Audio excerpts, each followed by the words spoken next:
ബംഗളൂരുവിൽ നഴ്സിംഗ് വിദ്യാർത്ഥി ജീവനൊടുക്കിയ സംഭവത്തിൽ കോളേജിനെതിരെ ആരോപണവുമായി കൂടുതൽ വിദ്യാർത്ഥികൾ.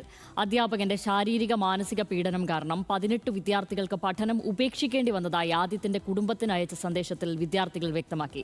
സംഭവത്തിൽ വിശദമായ അന്വേഷണം ആവശ്യപ്പെട്ട ആദിത്യന്റെ കുടുംബം മുഖ്യമന്ത്രിക്കും DGPക്കും പരാതി നൽകി.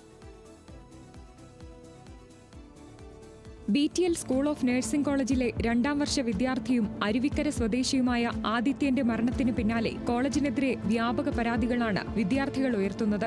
അധ്യാപകൻ സന്ദീപ് പാണ്ഡെ വിദ്യാർത്ഥികളെ ഹോസ്റ്റൽ മുറിയിൽ പൂട്ടിയിട്ടിരുന്നു.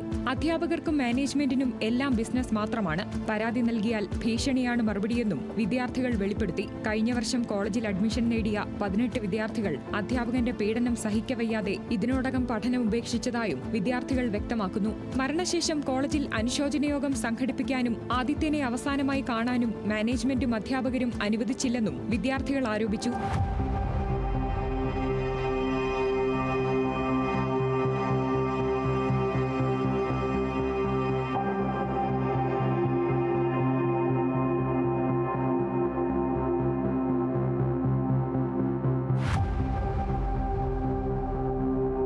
അതേസമയം അധ്യാപക പീഡനമല്ല, മറിച്ച് കുടുംബ പ്രശ്നമാണ് ആദിത്യന്റെ മരണകാരണമെന്ന് വരുത്തി തീർക്കുകയാണ് കോളേജ് അധികൃതർ. ഇതിനായി കോളേജിൽ മീറ്റിംഗ് വിളിച്ചു കൂട്ടിയതായും സഹപാഠികൾ പറയുന്നു. സഹപാഠികളുടെ ലഹരിമരുന്ന് ഉപയോഗത്തെപ്പറ്റി ആദിത്യൻ നിരവധി തവണ പരാതി നൽകിയിട്ടും കോളേജ് അധികൃതർ നടപടി സ്വീകരിച്ചില്ല.